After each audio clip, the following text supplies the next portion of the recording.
Hello and welcome to Little Free Library Unbound. We're back for another chapter, and this time we're here to celebrate the nominees of the 2021 Todd H. Bol Awards for Outstanding Achievement. Shelby just posted some tips for having the best viewing experience today. So if anyone's faces or the presentation are looking a little small, you can adjust the way we appear on your screen. If you have any tech questions or any issues during the event, you can leave them in the chat and my colleague Shelby King will help answer any questions we can.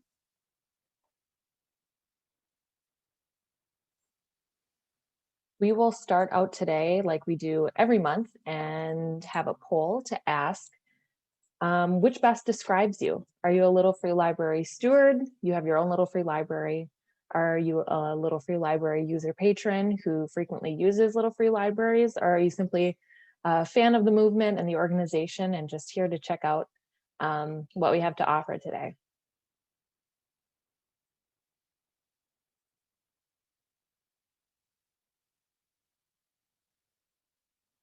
Looks like we have lots of stewards joining us again, which is always great.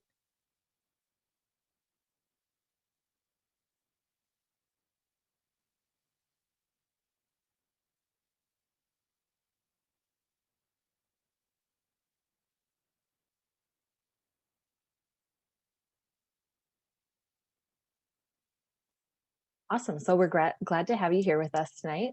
And we hope you enjoy. And for those of you who are not yet stewards or are interested in becoming stewards, this should be super helpful for learning a little bit more about what stewardship looks like, the different forms it can take, and how everyday stewards are doing really amazing things.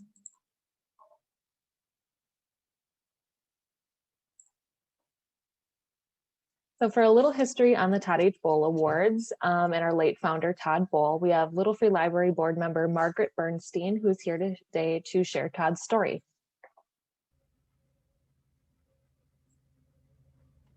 Hi, everyone. I'm Margaret Bernstein. I am a proud board member of Little Free Library. And has the slideshow started yet, Lexi? We are on the first slide. There we go. All right. Well, you are all looking at what I saw in 2012. And I'm sure you all remember when you saw your first Little Free Library. It was across the street from Miles Park School in Cleveland. And I just did not know what to make of it. I saw kids leaving school, going up to it, putting their hands in it. And I didn't know what they were getting out, but I walked over to see what they were doing.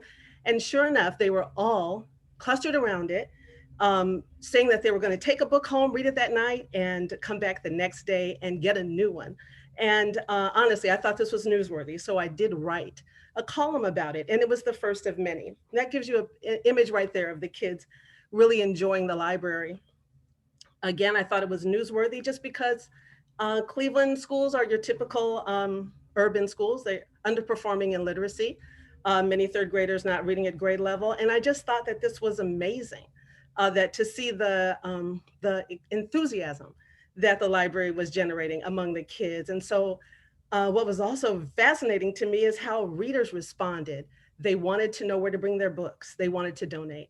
They wanted to spend money and build more. And in fact, readers donated enough money to help us install 14 more libraries. So it was really quite a thing. Next slide, please. So as a good reporter, of course, I called up the Little Free Library organization to find out more about it. And that's how I had my first conversation with Todd Bol. Todd and I found out that we had something in common that was very meaningful to me.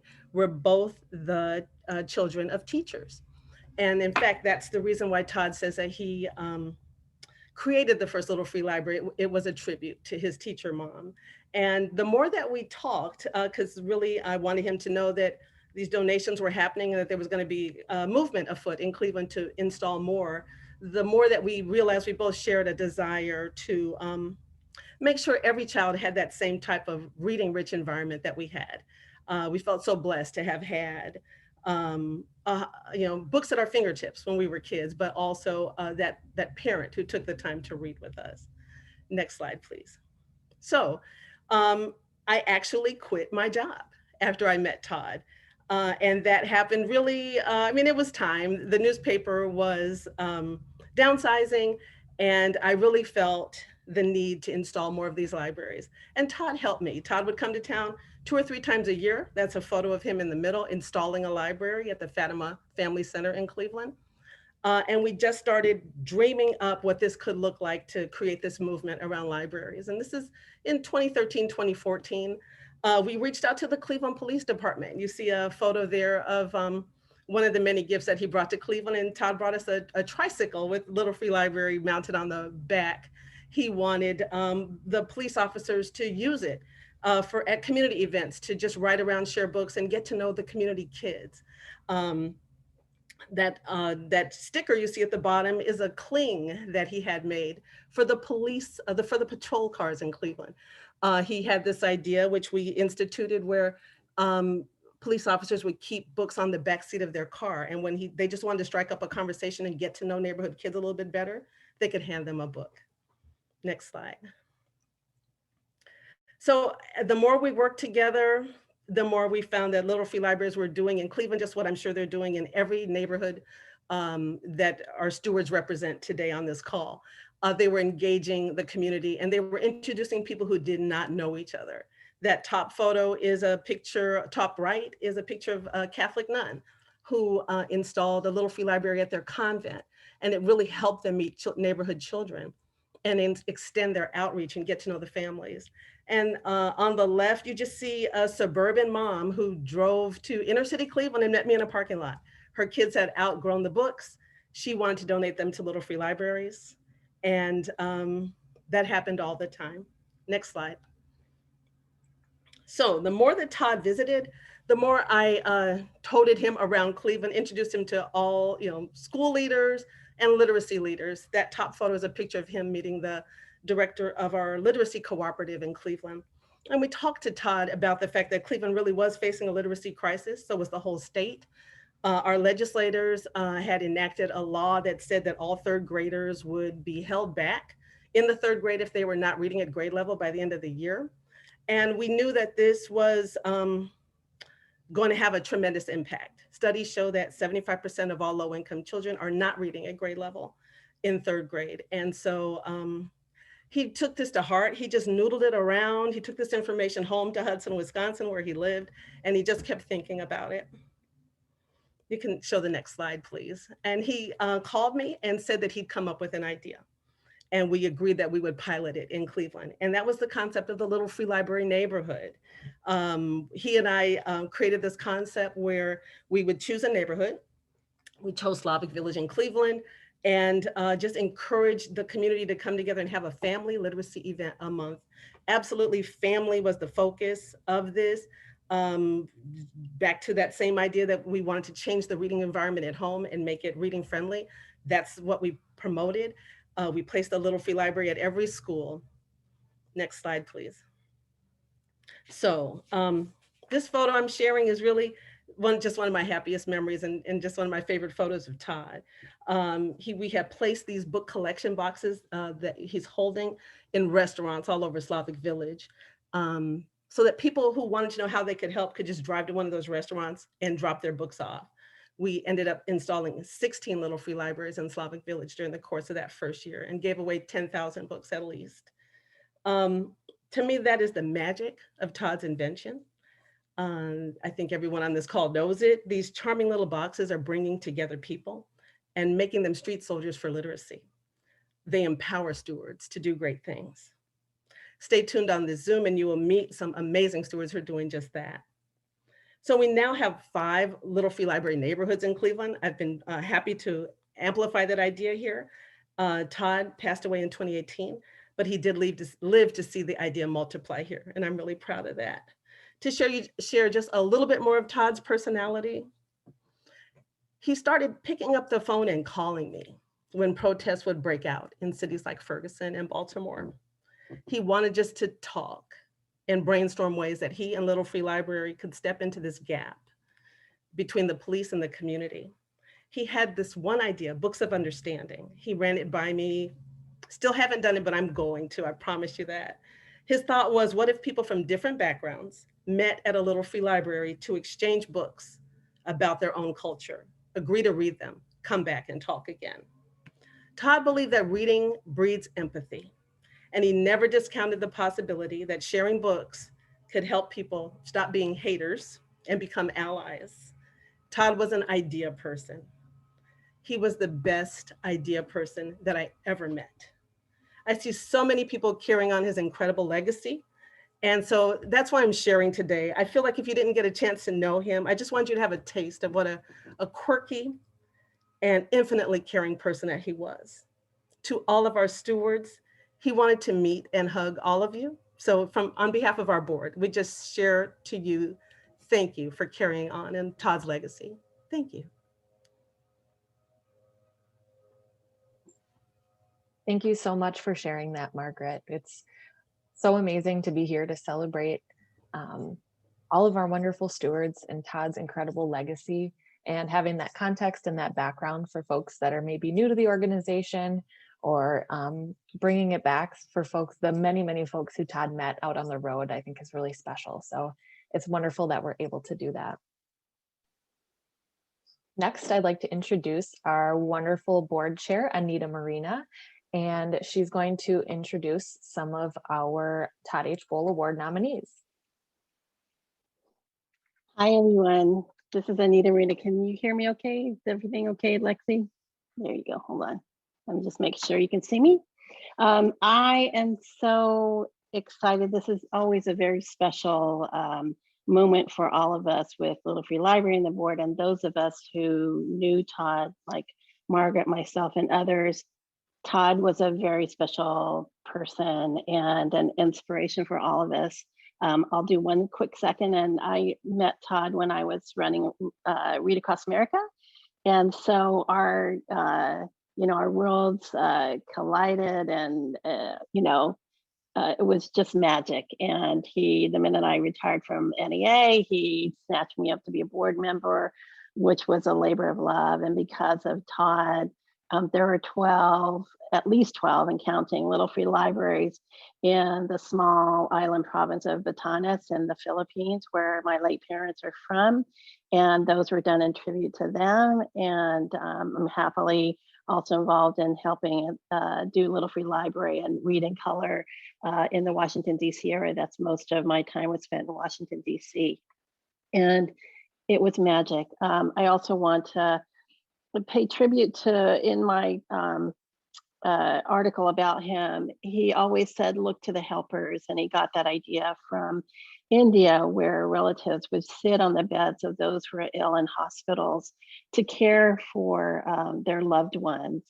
Keep India in your thoughts as they battle COVID. But the special part of it was these were the ones who were helping to care for their loved ones. He felt the same way about stewards. He felt the stewards were the helpers, as all of you care for your community. So I thank you very much. And so that's why this is so very special. We honor all of you stewards, not just the ones who are nominated for awards, but those who are out there every day sharing books and sharing their love of reading. And so all of you deserve an award. That's why I have my flowers out, and all of us have the award backgrounds. So I just wanted to point out that this year, for the Todd H. Bol Award nominations for 2021, we received 150 nominations for stewards who go above and beyond in their communities. We've got some details about those in our incredible nominee pool. There are 150 nominations, 30 states represented, 11 organizations represented, 6 countries represented, and with these stewards, from 1 library to 300 plus libraries have been stewarded and books shared. And as you know, we share about $45 million books all the time. So, and then that's not counting all of our wonderful book bombers out there who travel. Dan Wiswell, I know that you and your wife are out there doing exactly that. So bless you always. I have a few quotes from some various nominations who are here and not to share. So you can hear all the great feedback that we have about our nominees. 1, she sees a need and wants to help. Our school district has a mix of sociology, socioeconomic backgrounds, and her aim is for books for all and books that offer stories about people from all corners of the world. Everyone is valued and included. From maintaining to refurbishing, repairing to refreshing them up by simply repainting and redecorating. He volunteers his time to the upkeep of our libraries. He's a local woodworker and a husband to a bookworm who has a drive to encourage accessibility to free reading materials and raise our rural country's low literacy rate in doing so. That's just magical. And this person is always going out of his way to do anything to help his community. This library will help the community, keep the community engaged in a positive activity, and will help children stay engaged in reading. People are joining in, they're bringing books to the Little Free Library, and the community is involved. And oh, I'm sorry, you can't hear me? Okay, let's try again. Let me try to do it louder. Can you hear me now? All right. Can you guys hear me? All right. You can hear me. Okay, great. Yes, perfect. So sorry about that, everybody. This person is going out of his way to help his community. So that's the hallmark of our stewards. It's Todd's legacy. And we are so pleased to introduce a few of our nominees live with us this evening. And we're excited to chat with 3 of them today. So let's go to the first one. Okay, great. Here we go. This is Liz Asman. While the majority of Little Free Library stewards are stewarded by individuals, more and more are stewarded by organizations. And we want to recognize the great work they are doing all over the world. One such organization is a literacy network of Greater Cincinnati. Liz Asman is the program coordinator for LNGC and helps manage their impressive network of Little Free Libraries. Welcome, Liz.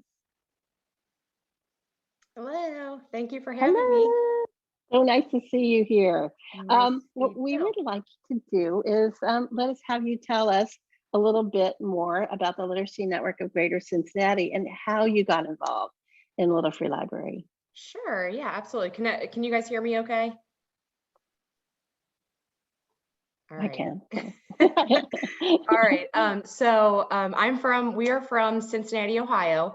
We're the Literacy Network of Greater Cincinnati, and we are a nonprofit. Our mission here at the Literacy Network is to champion the development of literacy in the individual, the family, the workplace, the school, and the community by raising awareness, improving access, and serving as a catalyst for literacy efforts in the Cincinnati area. So just to give you guys a little bit of information of what exactly we do, we have multiple programs at our organization. We work with children and adults. So we have child basic reading classes in Cincinnati Public Schools, as well as one-on-one tutoring for children in Cincinnati Public Schools. And we also work with adult students. All of our adult students read below a 4th grade level. So we have adult basic reading classes, and then a lot of our adult students also work with one-on-one tutors. So we are a team of 6 in the office, so small but mighty, but we would not be able to get any of our programs up and running without our amazing volunteers. And many of our volunteers are Little Free Library stewards. So that, of course, is the program that I have the privilege of running with the help from my team. So I work directly with all of our stewards. So as you can see, we're celebrating our 100th library. Now we're going to get ready to do like a big reveal. It was just installed at a local police station in a neighborhood here in Cincinnati. So we're really excited about that. And I actually just today, I got more notifications that more libraries are being installed. So we are at like 104 libraries. So we're so excited. The program just has been going so well. So to give you guys a little bit of background on how we got started with Little Free Libraries, one of our board members asked our president, Michelle, to attend a literacy meeting here in Cincinnati. So she went to the meeting, and Todd was at this meeting. And he obviously spoke about Little Free Libraries and how he wanted them to have more of a presence in Cincinnati. And so, our president, Michelle, kind of brought that back to the team, and, we thought about it, and we decided to start off with raffling off 2 libraries at a neighborhood summit. So we started there, and people at the neighborhood summit kept coming up, asking where they can get their own if they didn't win the library, asking if they can be put on a waiting list with us so they can get their own library. And even after that, we were getting phone calls from people asking us how they can get these libraries. So after we raffled off 2 of the libraries, we decided to purchase 50 of our own Little Free Libraries. So that was in September of 2018. So that's when our Little Free Library program technically started. And so we purchased 50 libraries to start. You can see the picture there of Todd, and that's our president, Michelle. So Todd actually drove the 50 libraries down to us himself.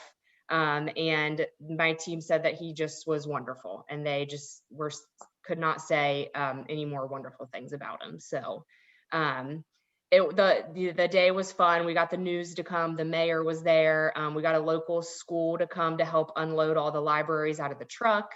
So it was just a fun day for, everybody. And, we weren't really sure how quick the 50 libraries would go.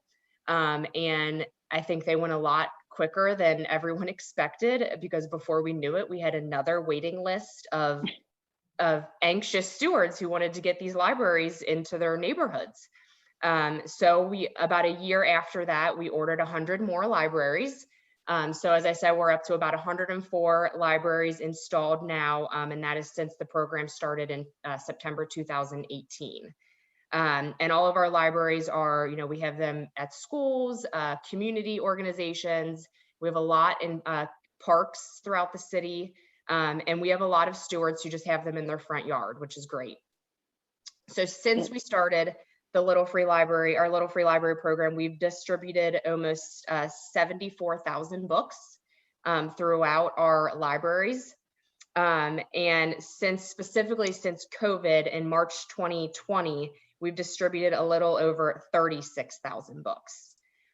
So, once COVID happened, a lot changed in the organization. We stopped our classes. Obviously, we weren't allowed it, we weren't going into schools. And our Little Free Library program is just what kept us going.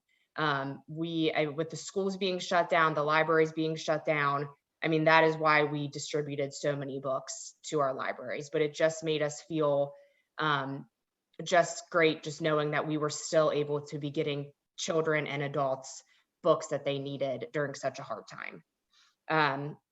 Let's see. So I think that's it. Thank you, Liz. It's so impressive, and what you did, and I think in this pandemic too, how our stewards have stepped up to share and be there for community members is truly incredible.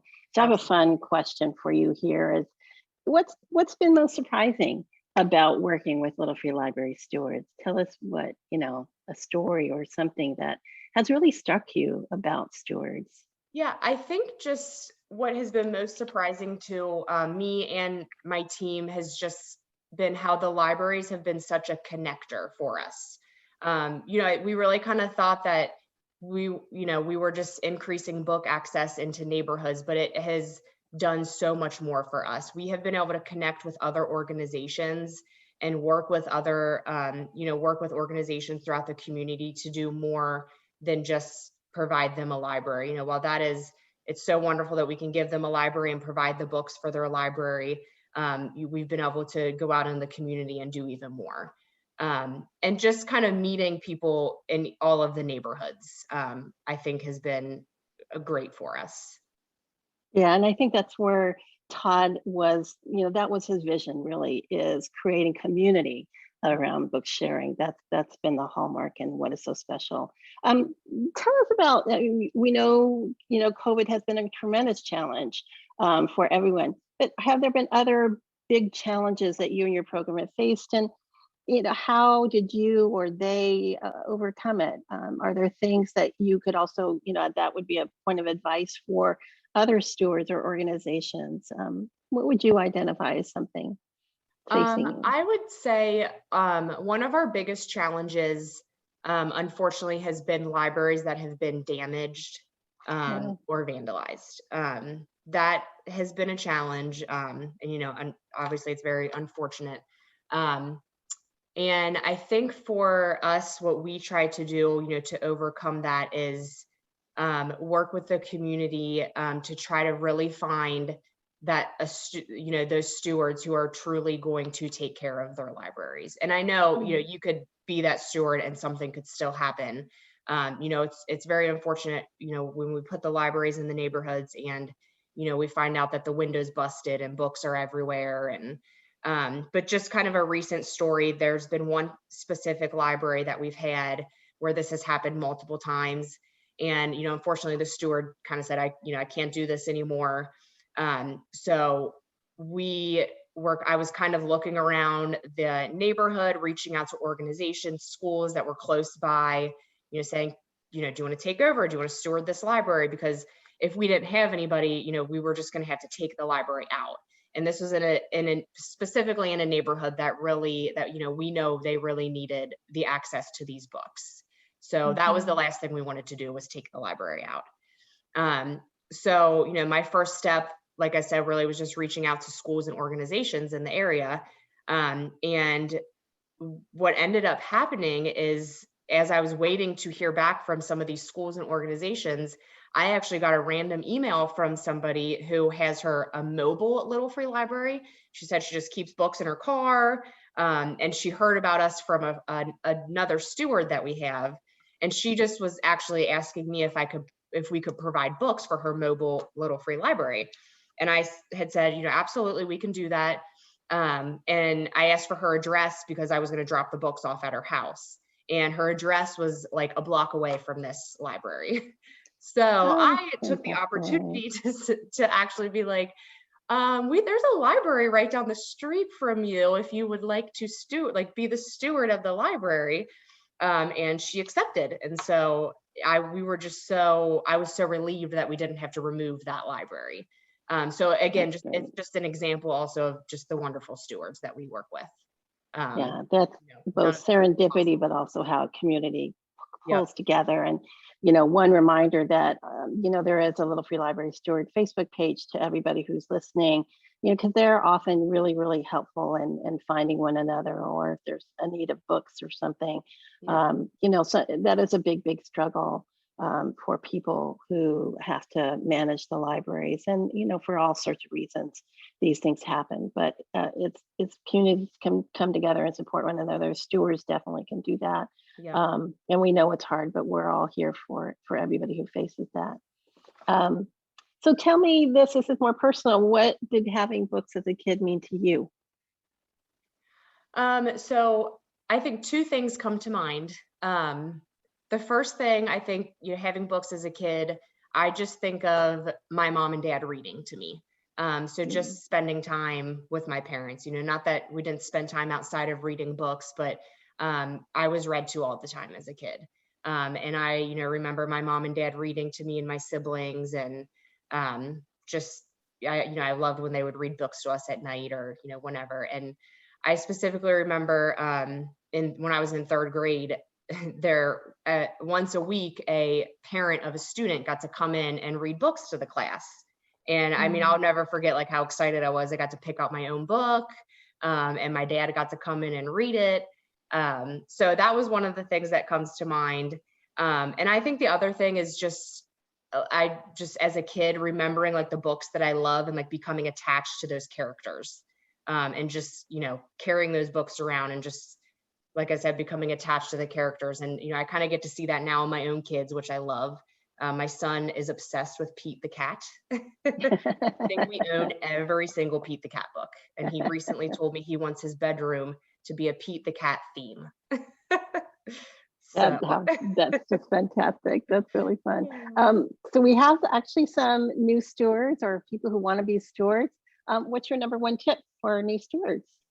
Yeah, so I think my number one tip would be just engage your community as much as you can. And that was kind of said already. I think Margaret kind of touched on that a little bit. But just to kind of give a little story, our youngest steward is an 11-year-old boy, and he this past Christmas. It was totally his idea. He called me himself on the phone and told me his idea, and we were like, absolutely. So he did like a little holiday party at his library. So it was a day in December, so we all bundled up. He held a sign out by his library that said free hot chocolate and free books. So as cars are driving by, he made the hot chocolate himself. People would come up and they would get a free hot chocolate. And then we gave him a bunch of gently used children's Christmas books for him to hand out to everybody that showed up. So it was just such a perfect example of him engaging with his neighborhood and his community. I mean, the turnout was awesome. Parents bringing their kids. We had the news come and do a story on it. So that was great. And I think, along with engaging your community, something else that we do with a lot of our books that we put into the Little Free Libraries is we call it Track the Tail. So we actually made, they are like pieces of paper that stick to the back flap of the book. And as we're going through sorting books, we'll just kind of put them in some random books. If we find any classics, we always put them in there. And it's actually a piece of paper that has 4 blocks on it. And it gives, if you're reading the book, it gives the person the opportunity to write their name, their age, and their favorite part about the book. And then they can go put that book into another library or give it to somebody that they know. And then that person gets to see that and then write another one themselves. So just kind of a way of like just passing the books along and sharing what your favorite part is. Excellent. So that's just kind of another way we're trying to like engage everybody and bring everyone together. So thanks so much, Liz. Those are great suggestions, and it's an inspiration both to organizations and stewards. And so I'm going to thank you for joining us. We might have time at the end, but if we don't, there will be questions and answers later on, but you can always check out more about LNGC on our website and connect with us. So thank you so much, Liz. We're so happy that you're a nominee. Thank you for having me. Now, our next Outstanding Award nominee is really wonderful, a little near and dear to my heart as somebody who is Asian American and who hadn't seen myself in the pages of books for many years. Our next Outstanding Award nominee is Sarah Kamya. She is the organizer behind Little Free Diverse Libraries. She and her family steward a Little Free Library Zone, and she has also donated 8 libraries in the greater Boston area. And most notably, Sarah has made it her mission to purchase and distribute diverse books to Little Free Libraries all over the country. She's worked with more than 20 individuals in different cities to help them do the same. This is really, really wonderful as someone who really wanted to, really moved Read Across America into the diverse books arena, and loving that Little Free Library is doing the same. So she is truly, truly a champion. Welcome, Sarah. We're so pleased to have you. Thank you so much. I'm so honored and excited to be here. This is so exciting. Well, we would love to have you share a little bit more about how you became involved with Little Free Library. So tell us your story. So I live in New York City, and when the pandemic started and got well underway, living in my New York City apartment was a little too small. And so I went home to my parents in Arlington, right outside of Boston, and spent my time there doing Zoom counseling and all those things that we all had to adapt to. And one thing I really enjoyed doing was just going on walks in my neighborhood. I would think, like, I used to walk so many steps in New York City. I need to try to get some steps in Arlington. And so I would go on really long walks, and on my walks, I would pass many Little Free Libraries. And they've always been something I've loved, always something I've poked my head into. I've always taken books, left books. And so seeing the libraries, though, at a time where you couldn't go to bookstores and you couldn't go to libraries, and I wasn't in a school community, I just felt such a lack of connection. But then I would see the libraries and think, oh my gosh, this is the connection I've been looking for. And just in my neighborhood, if you walk, I think just around the block, there's 3 Little Free Libraries. So it's really a community of book lovers, I would say. And then in the wake of George Floyd's death, I was thinking to myself, and everyone was kind of wrapping their heads around, what can I do? How can I support people of color? How can I educate myself? And I thought, why don't I put some diverse books that speak about these subjects, that speak about Black lives and the incarceration of Black men and Black hair and all these things that we don't always talk about or know about. And I thought, I'll just put a few books into these libraries. And so I remember sitting at the dining room table and asking my parents, can I just have like $20 or like some money and I'll buy some books? I think they gave me 50 and my sister gave me 20. And I was like, okay, great. I can buy maybe 4 books. And so what started out as those 4 books that I was going to put into the libraries really in like the next day and week turned into such a movement. And I think that's because books are such powerful tools. They're something you can hold, something you can pass along, something you can share, something you can feel, something you can talk about. And people wanted to feel connected. And so at first I would say people would donate me money and I'd say, oh, great, I got this book in your name. And then it kind of got bigger. So I couldn't respond as fast, and get books as much in people's names. But it was just incredible to see people wanting to learn more and educate themselves, but also for the Black and brown youth and people like me who don't see themselves represented, to be able to, especially at a time where there was such strife in the country and heartache, to feel like I can go to this library. It's like a beacon of hope and support and love, and I can see and access a book that really amplifies my voice. And so it's just been honestly a joy to do this work. I frequently go to the bookstore and get giddy because I know I'm going to put the book into a little free library soon. And it's just been an honor to work with you all and really see how your organization has truly taken over in so many places and for so many people in different ways. And so it's just been really great. And I'm so lucky to have Little Free Library in my life now. We are so honored, and it means so much. We know all the efforts that you have made and what you've also inspired, and what we are trying to do through Read in Color and amplifying voices and actually increasing book access. It means so much. And, you know, just so you know, I don't know if you know this, but in the response to anti-Asian violence, there has been also a corollary effort to have people place books by Asian American authors into Little Free Libraries all around, and became something quite special and national. So it's a seed, it's a touch point, it is a way of changing the world. And I thank you so much. So here's the fun question. What's been most surprising for you about being a Little Free Library steward?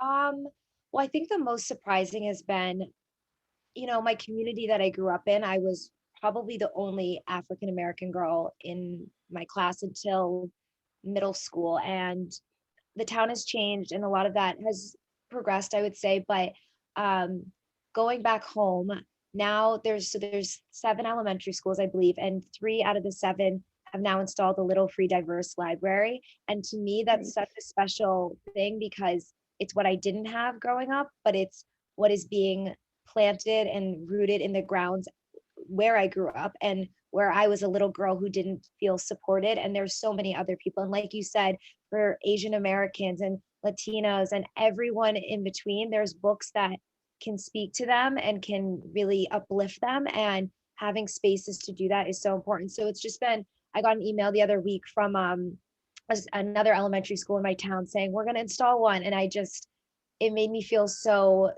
special and so proud to be from somewhere that at one point I was like, I can't believe I'm from here. No one looks like me. And now to see the work that's going into it, it's just been, I guess, surprising to know how important this really is to people and how much they really want to make this a part of their school community.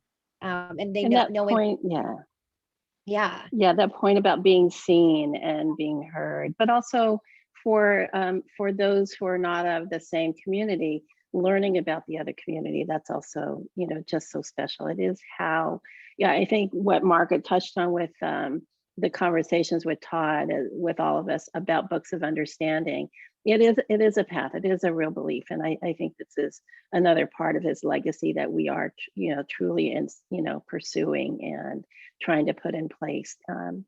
So tell me about the biggest challenge you've encountered as a steward, and have you, how have you been able to overcome it? Everybody has challenges, and if you have any advice for others who might face the same or slightly different challenges there.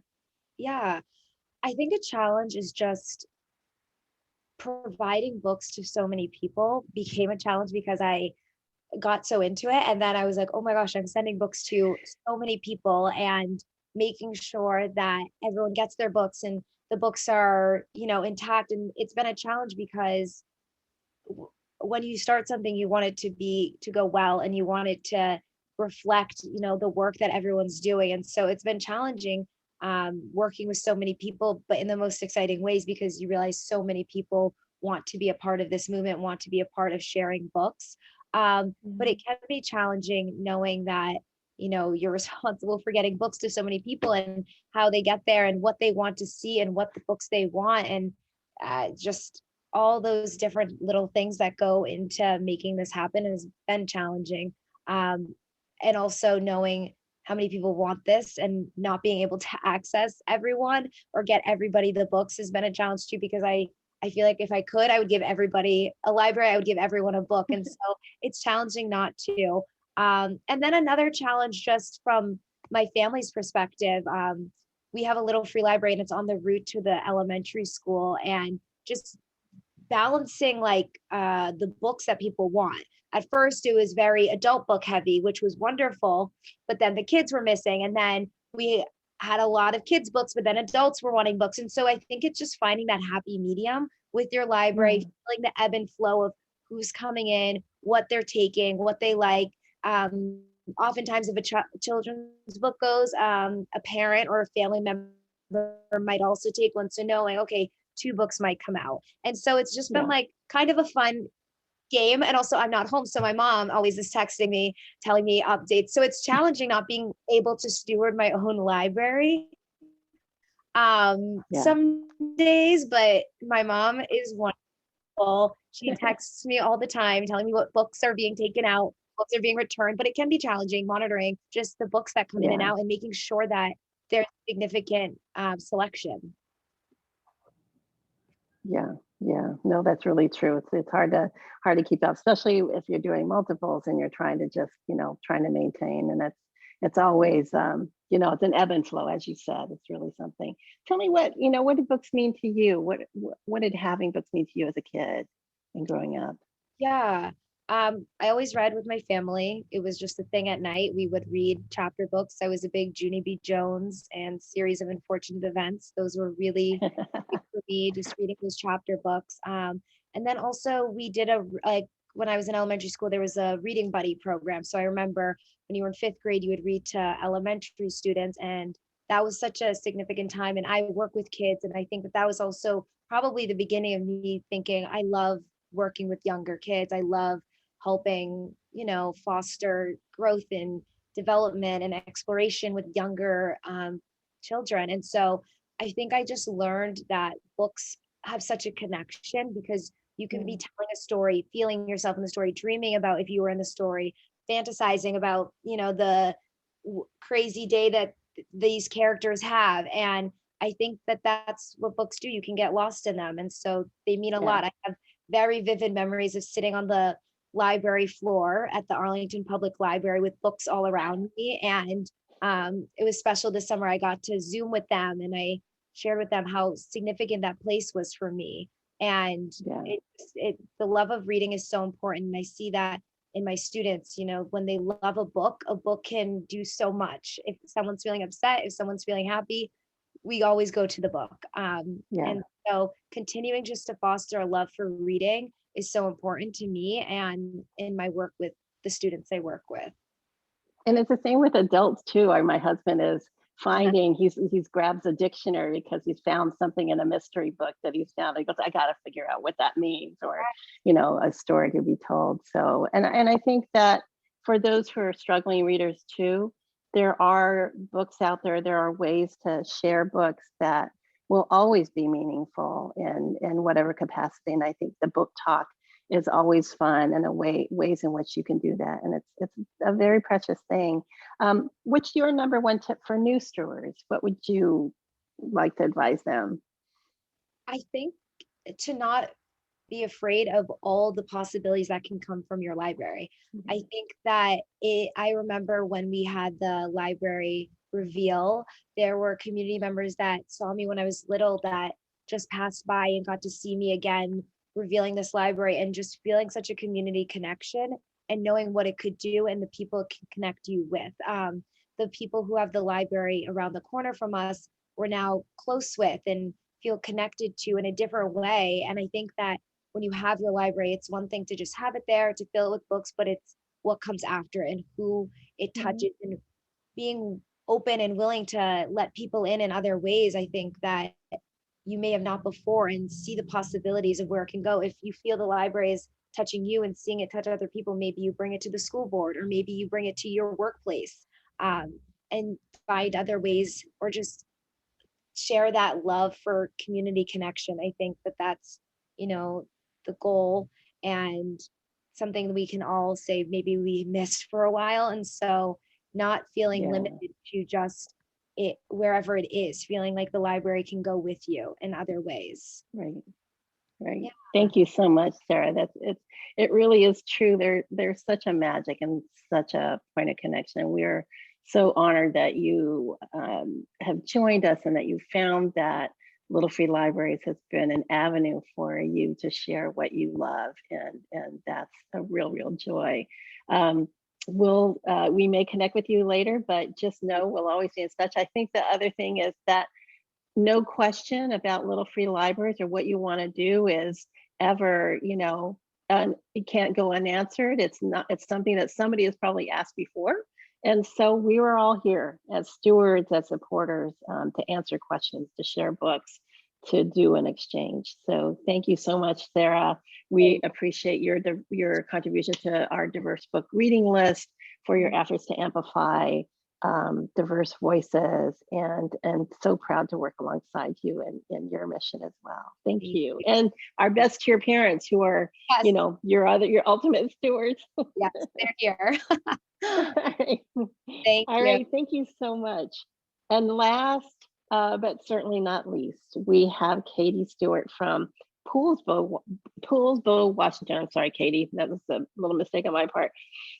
She is the youngest of these three, but she is already finding her glory. Katie has had a Little Free Library of her own for 6 years, has dedicated herself to sharing books in her community. You see that our future is bright and strong with young people like Katie and others. And as Lexi's slide says, she's a book sharing dynamo. This summer, she partnered with a local business to run a book drive for diverse books, and also distributed donated books to local Little Free Libraries. So we'd like to welcome Katie. Hi, thank you so much for having me. Yeah, Katie. Well, I'm on the old end of the spectrum and have worked in this area for a number of years, but I feel like with Todd as well, and those of us, our mantle is being handed to you and your peers a lot around the country. And as I think Liz said, they're stewarding. There's no age limit, high or low. So an 11-year-old to you as a senior in high school, to those of us in our 60s, 70s, 80s. So thank you so much. Well, let's talk to you about what inspired you to start your Little Free Library. Yeah, so like you said, I started my Little Free Library 6 years ago. I'm 17 now, so I was only 11 at the time. But I really saw a need for kids' books in my community. There were a few Little Free Libraries around, and there's definitely a lot more now, but there weren't any Little Free Libraries dedicated just to kids' books around me. And I've always been an avid reader, so having something like that was catered directly to the kids in my neighborhood and in my community around me was something that was super important to me. So I started 6 years ago, and it's been a children's Little Free Library for almost all of that time. I usually put picture books and board books and books for the younger kids on the bottom shelf, and then on the top shelf I have chapter books and novels and things that might appeal to some of the older kids. So it's just been really amazing to see how many kids have come to my library and just discovered a love of reading there. One particular little kid comes to mind. He is a little boy, and he discovered a love for the Flat Stanley books at my little free library. He came there, he found them the first time, fell in love with them, and kept coming back and asking for more. So whenever I come across a Flat Stanley book, I always try to put it out there just because I know he comes back every weekend almost, and he always loves to see those. So being able to build those connections to the little free library, like it's so much more than just the books. It's the conversations those books start, and being able to build that connection with such a young kid too. It's been really amazing to see the impact that books have had on the lives of all these little kids. No, that's really wonderful. Yes, and you're inspiring them by modeling, doing great little bit of modeling yourself by sharing the books. What for you has been most surprising about being a Little Free Library steward? So I've gotten a chance to engage with a lot of the other little free libraries in my community as well, and seeing all of the variety of the libraries, all the different decorations and artwork they have on them, and all the different kinds of books that each one has. There is so much out there. There's something for everyone, and that's been really amazing for me to see just how much in my own small town there really is a lot out there. But then another thing that kind of surprised me about Little Free Libraries is that it really launched me into a lot of other book sharing projects beyond Little Free Libraries as well. It kind of showed me that that was something I could be really passionate about and something I could really make a difference in. So I started to do a lot of other things as well that Little Free Libraries opened the door for. One of the other projects I do that I am super passionate about is adapting books for online use by children with disabilities who might need different ways of reading the books, but who still want to be able to read like their peers and have the same access to their books. And I've been able to adapt about 50 books for online use. And I just yesterday found a spot on the website I use where I can track where they've been read. And they've been read in 8 countries, about 30 states. It was amazing. I hadn't realized that I could look at that part until just the other day. So that was really amazing for me to see just how big an impact these things can have by sharing books to so many people all over the world, all over the country. And all of that started for me from Little Free Libraries. Oh, thank you, Kate. Well, and it shows you when you have an imagination and a desire to help and reach, that things really do open up in so many different ways. What's the biggest challenge you've encountered as a steward, and how did you overcome that? So I've been really fortunate that I haven't had any really major challenges with my Little Free Library, and I am super grateful for that. My community has been so supportive, and I've learned a lot about how if you go out and ask your community, say, hey, I'm looking for books around this theme, or hey, I'm looking for books that will maybe suit this need in our community. There's so many people out there willing to help and willing to help find books, willing to show you where more Little Free Libraries are. There's so many resources out there, and being able to have that community support is something that has been so amazing for me. I live in a pretty small town, pretty tight-knit community. So I'm super grateful for the community support I've had for my Little Free Library as well. That's great. And I'm sure the community is really grateful to you. What did having books mean to you as a kid? So I remember how we always used to have a little black bin of books by our fireplace, and there were always picture books that we checked out from the library in my town, and we always just had those books. We could just sit there and read them whenever we wanted, when my brother and I were younger.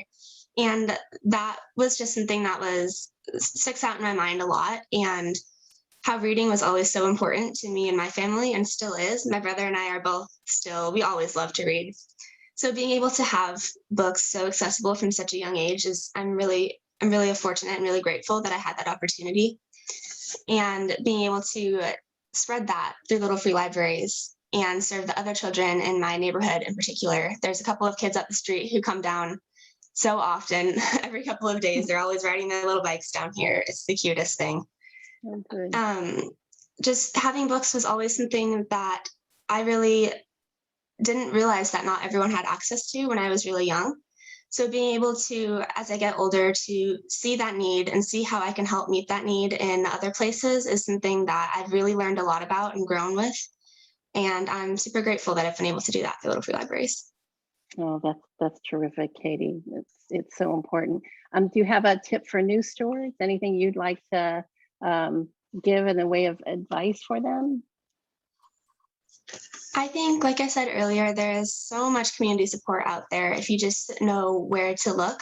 The Little Free Library Stewards group was a great place to get advice from other stewards. And I've noticed that even if I just go and ask my friends at school, say, hey, do you have any old kids' books as you're cleaning out your room that maybe you're not using anymore? And I've been able to get so many donations from teachers, from my classmates, from other community members, family members. Everyone wants to help. And there's so much support out there if you just don't hesitate to ask. And if you really put yourself out there, like how I ran the book drive I did this summer to collect diverse books. I just contacted a local business that I knew might be interested in helping out, and they helped me set up a donation box. And we got so many donations. So I did it with the business, I did it with an Amazon wish list of books. The more accessible you can make it for people, the more people will really want to help. There's such a desire to help out there, and that if you can make it as easy as possible for people to do that, there's usually a lot of support out there. That's a really, really great tip, Katie. One thing also, if you're looking at fun designs, I know that you can check out Pinterest, because there are some wildly creative people who have created little free libraries, and people who build them, as well as modifying our design. There's so much out there, and some really great. Little Free Library has its own Instagram as well. So I just want to thank you, Katie, and all of our two other nominees for this award. You are all really stars in what you're doing and how you are sharing books and your love of reading. You know that, as you said, there are Little Free Library stewards around the world. And so we want to acknowledge everyone who's out there sharing books and sharing this love of reading, from Rwanda to India to Canada. All of you are just really near and dear to all of us. So thank you so much, Katie, and we'll see you around the bend. We'll see you on the Facebook page and everywhere else. So thank you so much. Care. Thank you. So thanks to our wonderful guests. Before we wrap up today, we have a really special video. Susan Bol is the late founder, Todd Bol's wife, who had helped the Little Free Library team review and select award winners since the awards began 3 years ago. She was always, our very first steward, as with Todd also, helping out and creating these things. And Susan was always there, always supportive. And we are so pleased that she is sharing a very special video with us. She's always there for us and with us, and has been supportive. Thank you. So let's take a look at Susan.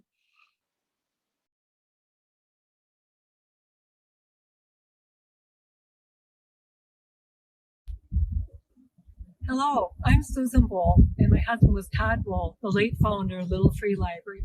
He built this first Little Free Library in front of our home to honor his mother and our shared love for reading and books. Todd was very proud of all the work that Little Free Library stewards do, and he believed all individuals can really make meaningful change in their communities by sharing books and bringing people together. This special book is a children's book called Little Libraries, Big Heroes. It tells Todd's story and about other stewards around the world. I'm very honored to help select the 2021 stewards for awards for outstanding achievement. And I know each Little Free Library steward around the world is making a really positive difference. Thank you for all that you do from the family and from Little Free Library. Well, thank you so much. Thank you so much. Thanks so much, Susan. We are so grateful. If you've enjoyed this chapter of Little Free Library Unbound, please consider a financial contribution to help us continue to offer these free events and to help Little Free Library continue the work that we do. Donations to our nonprofit also support our steward service activities, so we can create more resources and opportunities for our stewards. You can donate at littlefreelibrary.org/donate. We are so pleased that you were able to join us and to recognize all of these Little Free Library stewards all over. And we thank you for all of the efforts that you are making to share books and make a difference in your communities around the world. Thank you. Thank you, And here's Anita. It's Lexi. been another amazing chapter. It was awesome to be joined again by Anita and also Margaret Bernstein, who is another member of our board, and of course, our wonderful stewards who are nominees, just a few of our nominees for this year's awards. So thank you again for being with us tonight. We went a little bit long, but we can wrap up, and it's always hard to wrap things up quickly when we have such amazing stories to hear. So we hope you'll join us for chapter 6 next month, where we'll check out some little free libraries in unexpected places. As we chatted about, there are so many different applications of the little free library model, and we have stewards doing creative stuff in so many different ways. So we're going to highlight some of those awesome stewards next month, and we hope you'll join us and get some ideas for different ways you can start a little free library or expand your little free library network that you already have. You can register for chapter 6 at the link on the screen. Shelby also dropped it in the chat. The link on the screen is case sensitive, so make sure you keep an eye on that when you enter that in if you go that way. So thank you again so much for attending. Tomorrow you'll receive an email with a quick survey where you can tell us a little bit about how you thought the event was.